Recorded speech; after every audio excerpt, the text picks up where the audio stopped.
جب میں گھر لوٹا تو مجھے پتہ چلا میری بیوی تو اپنے گھر میں موجود نہیں ہے۔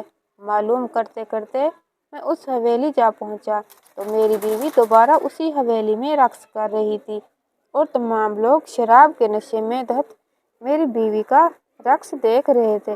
مجھے بہت غصہ آیا، لیکن میں نے اپنے غصے پر قابو کیا اور اپنی بیوی کو گھر لے آیا اور اس کو قتل کر کے اس کا باقی جسم جا کر جنگل میں دفنا دیا۔ لیکن میں نے اس کے بازو کاٹے اور اس کو تھیلے میں ڈالا اور یہ سوچ کر میں لے کر آ رہا تھا کہ اس وحشی ذمہ دار کو دکھاؤں گا کہ جو چیز میری نہیں ہو سکی وہ تمہاری نہیں ہونے دوں گا۔ میں نے اس لڑکی کی قیمت ادا کی۔ میں نے اپنی ساری زندگی کی جمع پونجی لگا دی تھی، لیکن اس نے پھر بھی مجھے دھوکہ دیا۔ لیکن جب میں بازار میں پہنچا تو مجھے شک ہو گیا کہ میرے گاؤں والوں کو پتہ چل چکا ہے کہ میں نے لڑکی کو قتل کر دیا، لہٰذا وہ میرے پیچھے پیچھے تھے۔ اس لیے میں نے اس بوڑھے بزرگ کے تھیلے کو دیکھا، وہ کافی میرے تھیلے سے مشابہت رکھتا تھا اور میں نے دیکھا اس کی نظر کمزور ہے، اس لیے میں نے وہ تھیلا اس کے ساتھ بدل لیا اور اس بوڑھے بزرگ کو پتہ نہیں چلا۔ لیکن سلطان معظم، میں یہ نہیں جانتا تھا کہ ایک تھیلے کی وجہ سے میں پکڑا جاؤں گا۔ سلطان صلاح الدین ایوبی رحمۃ اللہ علیہ نے کہا، بے شک وہ ذمہ دار بھی سزا کا مستحق تھا اور تیری بیوی نے بھی تیرے ساتھ غداری کی، لہٰذا وہ بھی سزا کی مستحق تھی، لیکن سزا یا تو قاضی صاحب دے سکتا ہے یا پھر ریاست۔ تم سزا دینے والے کون تھے؟ لہٰذا تمہیں ایک عورت کے قتل میں پھانسی دی جاتی ہے۔ اور اس کے بعد سلطان صلاح الدین ایوبی رحمۃ اللہ علیہ نے اسی وقت اپنے سپاہیوں کو بھیج کر اس ذمہ دار کو اٹھوا لیا اور اس کو بھی نامحرم عورتوں کے ساتھ جسم کے ساتھ کھیلنے کی وجہ سے سنسار کرنے کا حکم دے دیا۔ اور اسی طرح سلطان صلاح الدین ایوبی رحمۃ اللہ علیہ نے ایک تھیلے کی مدد سے قاتل کو پکڑ لیا اور اس کے بعد سلطان صلاح الدین ایوبی رحمۃ اللہ علیہ نے اس بوڑھے بزرگ کی بیٹی کی رخصتی کا سارا خرچہ خزانے کی طرف سے ادا کیا۔ اور اس قاتل کے دل میں منافقت کی وجہ سے، کیونکہ وہ اس بوڑھے بزرگ کو اپنا گناہ تھوپنا چاہتا تھا، اور اس قاتل کی وجہ سے سلطان صلاح الدین ایوبی رحمۃ اللہ علیہ نے اس بوڑھے کی اتنے بڑے بوجھ کو اپنے ذمہ لے لیا اور اس کی بیٹی کو رخصت کروا دیا اور قاضی عالم دین کو اس کی عقل مندی کی وجہ سے انعام و کرام سے بھی نوازا اور اس کو اس کے گھر کی طرف رخصت کر دیا۔ ناظرین، آپ کو ویڈیو کیسی لگی؟ کمنٹ باکس میں رائے کا اظہار ضرور کیجیے گا اور ویڈیو کو لائک اور چینل کو سبسکرائب کرنا مت بھولیے گا۔ انشاءاللہ تعالیٰ کل اگلی ویڈیو کے ساتھ حاضر ہوں گے، تب تک کے لیے اللہ حافظ۔